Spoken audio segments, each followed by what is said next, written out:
Asher Kim noticed the wallet was gone the way you notice a missing tooth, with your tongue, before your brain catches up. His hand went to his back pocket out of pure habit, patting once, twice, and found only denim. He was standing at the corner of 5th and Alder, the crosswalk light blinking its red hand at him, rain needling sideways under the awning of a shuttered flower shop. 6:15 on a Tuesday. He had exactly 4 minutes to make his train, and instead he stood frozen, running the last hour backward in his mind like rewinding a tape. The coffee shop, the register, the tap of his card. No, wait, he'd paid cash for the coffee because the card reader was down. He'd pulled the wallet out. He remembered the brown leather, cracked at the fold, a gift from his sister 3 birthdays ago. He remembered setting it on the counter while he zipped his portfolio bag. He did not remember picking it up again. The train pulled away without him. He watched its taillights smear red through the rain and felt something crack open in his chest that had nothing to do with a piece of leather and $40 in cash. It was the ID inside that mattered. The health insurance card. The small photograph tucked behind it, worn soft at the corners, of 2 people who weren't in his life anymore, in ways he didn't like to examine too closely on wet Tuesday evenings. He called the coffee shop. No wallet. He called the transit lost and found, got a recording, left his number without much hope. Then he walked home in the rain because he'd missed the train and didn't have it in him to wait for the next one. And by the time he reached his apartment, his shoes had gone from merely wet to actively unpleasant. And he was in exactly the kind of mood where a person convinces himself that losing a wallet is a referendum on his entire life. He did not know, as he hung his soaked coat on the hook by the door, that 11 blocks away, a man named Marcus Voss was turning that same brown wallet over in gloved hands, frowning at a driver's license photo of a stranger who looked, in Marcus's private and immediate opinion, like he needed someone to be kind to him. Marcus worked 12-hour shifts in the emergency department at Alder General, and he had learned, across 9 years of nursing, that people left pieces of themselves everywhere, dropped, forgotten, fumbled in moments of crisis. He was used to finding things. Reading glasses under gurneys. A single earring in a supply closet. A wedding ring. Once, in the pocket of a man who'd come in for chest pain and hadn't wanted his wife to see it if the news was bad. He found the wallet on a bench outside the coffee shop near the hospital, wedged between the slats where it must have slid when someone stood up too quickly. He almost walked past it. He was tired in the specific, bone-deep way that came after a shift with 2 codes and a pediatric trauma, the kind of tired that made a person want to go home, shower until the smell of the hospital came off his skin, and sleep for 11 hours. But something made him stop and pick it up. Inside, $40, a coffee shop punch card, 2 stamps from a free drink, a driver's license for a man named Asher Kim, 34 years old, and, tucked behind the insurance card, soft with handling, a photograph of 2 men on a beach somewhere, arms slung around each other, laughing at something outside the frame. One of them was clearly the man in the license photo. Younger, lighter around the eyes. Marcus looked at that photograph for longer than he should have, standing there in the rain with his hood up, and felt an odd, unearned tug of protectiveness toward a total stranger. He told himself it was just professional habit. You learn to read a person's whole life in the objects they carry. In triage, you learn to see the story before the patient tells it to you. But he knew, even as he thought it, that it was something else too. Something about the exact tiredness in a stranger's eyes in a DMV photo. Something about a photograph worn soft from being touched too many times, like a scar you keep checking to see if it still hurts. He could have mailed it. There was an address on the license. That would have been the easy thing, the reasonable thing, the thing that didn't involve knocking on a stranger's door at 8 o'clock at night smelling faintly of antiseptic and rain. He looked at the address again. It was 11 blocks from his apartment, more or less on his way. He told himself that was the only reason.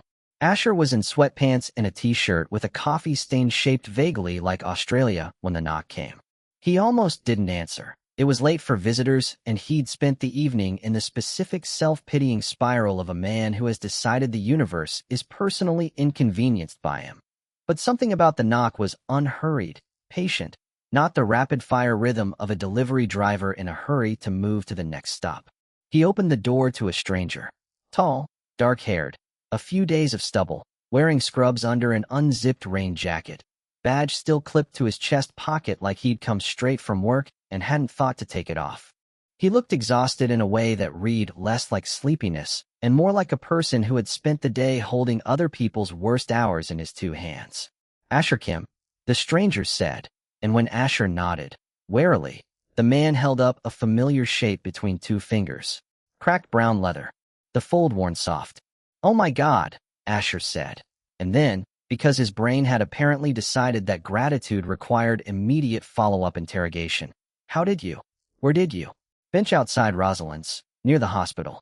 I'm Marcus. I work at Alder General." He held the wallet out. "Everything should still be in there. I didn't go through it beyond finding your ID for the address." Asher took it.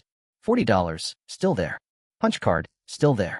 He didn't check for the photograph in front of a stranger, but he could feel, through the leather, that it was still where he'd left it, and something in his chest loosened that had been clenched since 6:15 that evening. "You walked 11 blocks. In the rain. To hand-deliver my wallet." "I was headed this way anyway," Marcus said, which was, strictly speaking, 40% true. "You could have mailed it." "I could have," Marcus agreed, and did not elaborate. And there was a beat of silence that should have been awkward and instead felt oddly comfortable. Two tired people standing in a doorway with rain still coming down behind one of them and the smell of Asher's neglected dinner drifting from behind the other. "Do you want to come in?" "I was about to reheat some truly mediocre pasta, but there's plenty of it, and it's the least I can do for a man who apparently moonlights as a guardian angel." Marcus looked at him for a second too long. Cataloging, Asher would later learn, was simply how Marcus looked at everything, a habit from a decade of reading rooms for what was wrong before anyone said a word.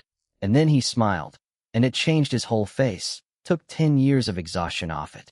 "I have notoriously low standards for pasta," Marcus said. "Lead the way." The pasta was, as promised, mediocre.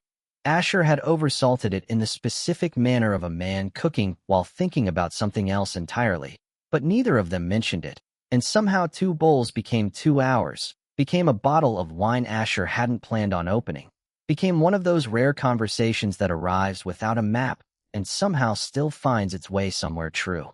Marcus talked, eventually, about the job, not the gore of it, which he kept carefully off-screen, but the strange intimacy of it, the way a stranger would grab his hand in the worst 5 minutes of their life, and he would just have to be there, entirely, for exactly as long as they needed and not 1 second more.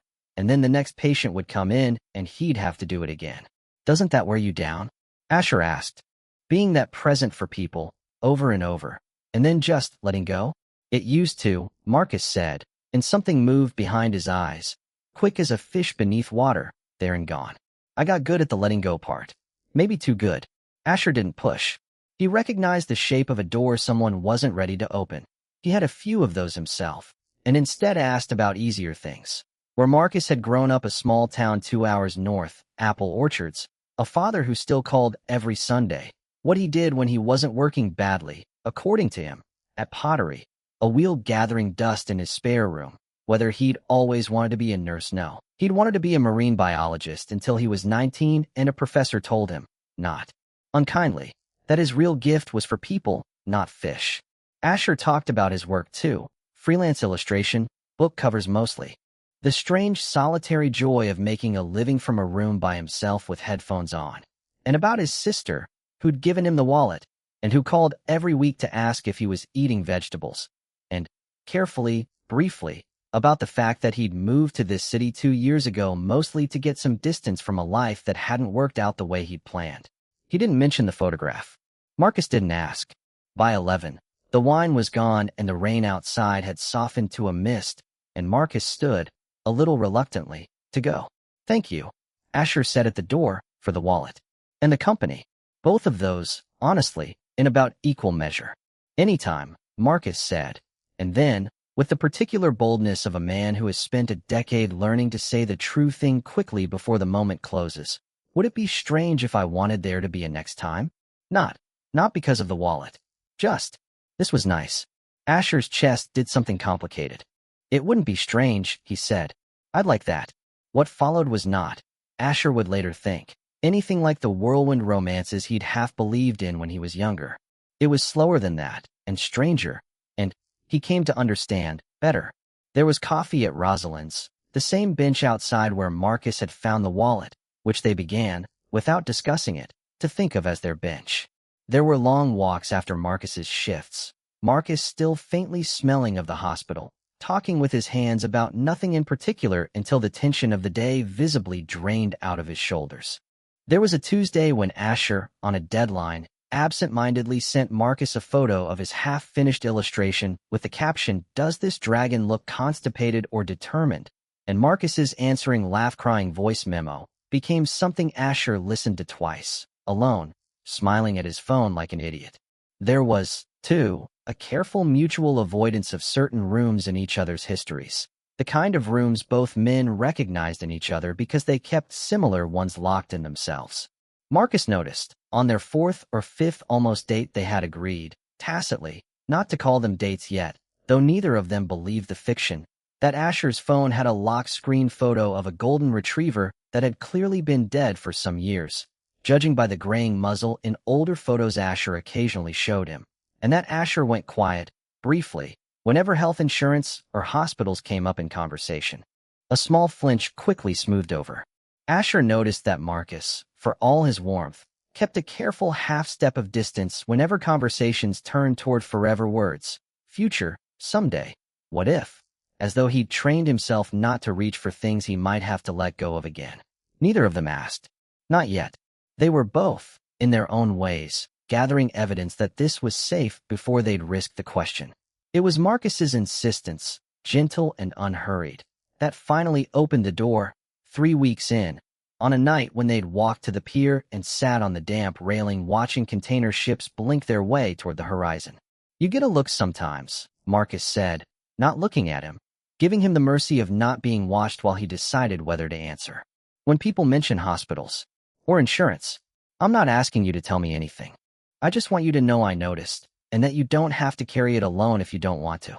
Asher was quiet for a long moment, the wind pulling at both their jackets, and then he told him. 2 years ago, he said, he'd been engaged. His fiancé's name was Daniel, and 6 months before the wedding, Daniel had been diagnosed with a fast-moving cancer that took him from diagnosis to hospice in 4 devastating months. Asher had been the one in the hospital rooms, the one making impossible decisions when Daniel no longer could, the one who signed the DNR and sat holding a hand that had gone terrifyingly light in his own. The photograph in his wallet was from a trip they'd taken to the coast, 8 months before any of them knew what was coming. "I kept it," Asher said, "because I didn't know how to stop." It felt like throwing him away a second time. And then when the wallet went missing, I think that was the actual reason I fell apart a little that night. Not the cash, not even the ID, just the fear that I'd lost the last physical piece of proof that he existed. Marcus reached over, slow enough that Asher could pull away if he needed to, and took his hand. "It's still in there," he said. "I saw it that first night. I didn't say anything because it wasn't mine to ask about, but I want you to know I saw him, and I saw how carefully you'd kept him, and it didn't scare me off. It made me trust you more, actually. A person who loves that carefully is a person worth knowing." Asher's eyes were wet, and for once he didn't try to hide it. "You've been sitting on that since the first night." "I have excellent patience," Marcus said. "Occupational hazard. What's your version?" Asher asked, quietly. "The half-step back thing. The way you go still whenever I say the word someday." Marcus exhaled, long, and looked out at the water. "His name was Theo," Marcus said. "We were together 9 years. Married for 3. He was a paramedic. That's actually how we met. Transferring a patient at 3 in the morning, both of us running on coffee and adrenaline, and somehow we ended up talking in the ambulance bay for 40 minutes after the shift should have ended." He turned the wedding band he still wore, Asher realized now, on the wrong hand. His right, not his left, a small private rearrangement of grief. For years ago there was a call. Structure fire, victims trapped. He went in. That was his job. That was who he was, the guy who went in. And there was a partial collapse. He didn't make it out. Marcus's voice was steady, the practiced steadiness of a man who had told this story enough times that the words no longer broke him, though something underneath them clearly still did. "I moved the ring to this hand about a year after. Told myself it meant I was moving forward. Mostly it just meant I didn't know how to take it off entirely.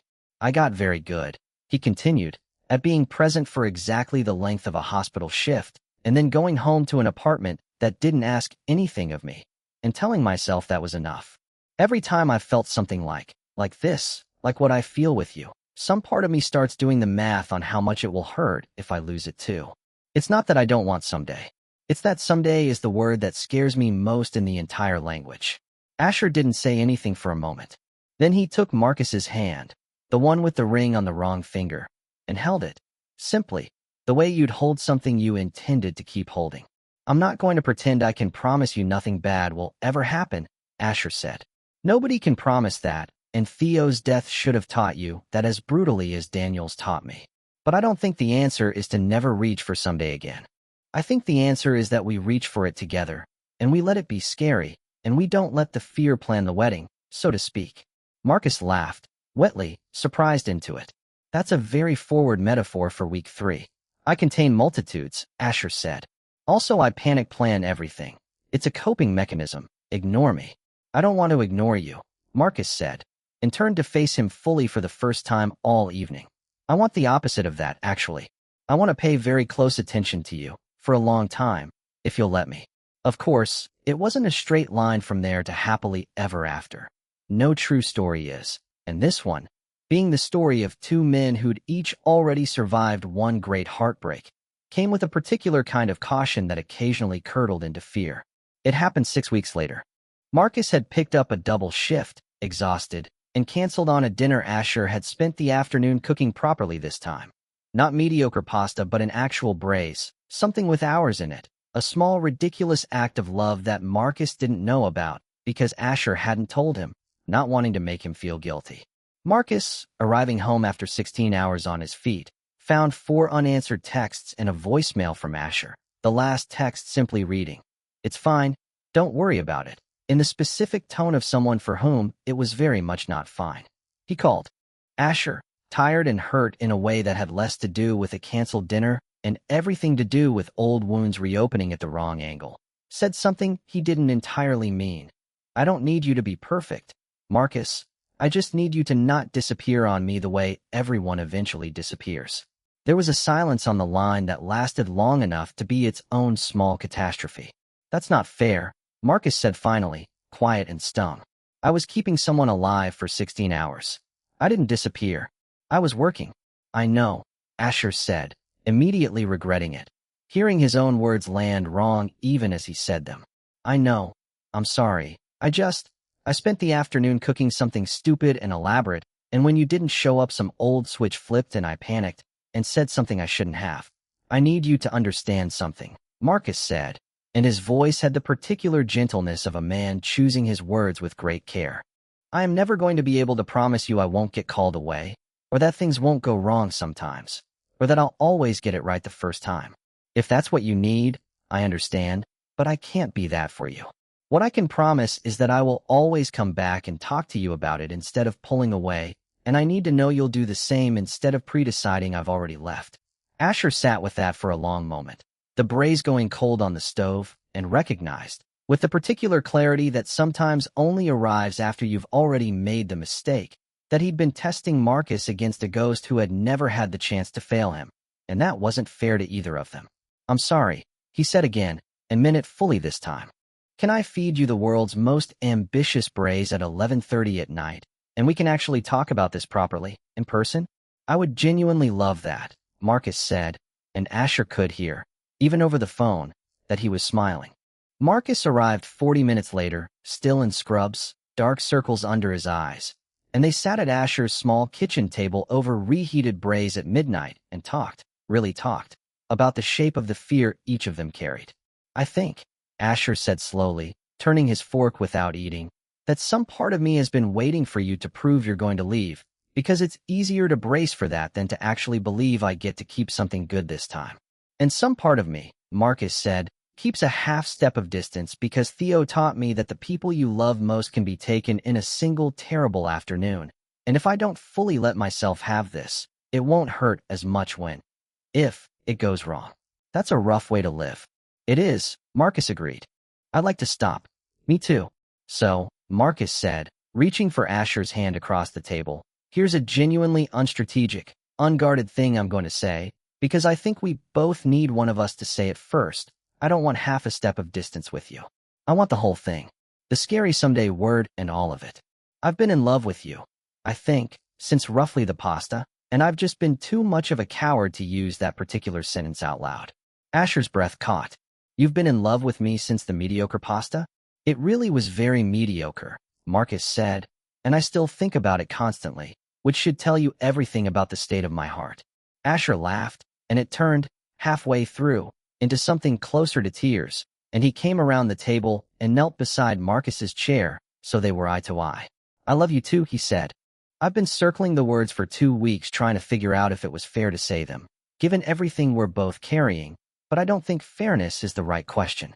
I think the question is just whether it's true, and it is. It's true.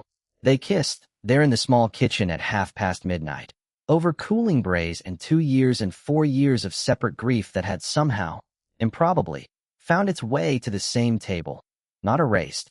Neither of them would pretend it was erased, but held now by 2 sets of hands instead of one. It was not, in the end, a fairy tale in the sense of magic or ease. It was better than that, in the specific way real things are better than the version you tell yourself you'd settle for.